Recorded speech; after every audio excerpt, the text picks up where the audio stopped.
Hello guys, welcome to back my channel রাখি মন্ডল রাখি blog. আজকে আমাদের হবে জলের ভিডিও। যখন গোডাউনেই পোকা লাগা তখন শোরুম তো এরকমই হবে। একদম ঠিক আছে। কম বয়সের ছেলে মেয়েদের এরকম একটু দোষ টোষ থাকতে পারে, কিন্তু বাড়ির বউ তাকে তো সামলে থাকতে হবে। কি মুখ সামলে কথা বলবেন? সত্যি কথা বললে সবার ঝাল লাগে। সত্যি করে বলো, তোমার আর কোথায় কটা ছেলে মেয়ে আছে? আরে আমি দিব্যি গেলে বলছি, এবারটা মিথ্যে কথা বলছে।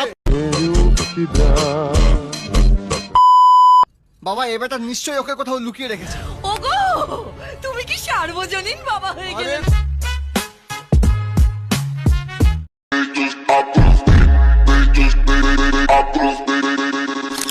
তোর কি আর আমার জন্য সময় আছে? তোর ঘুড়ি এখন অন্যদিকে উড়ছে।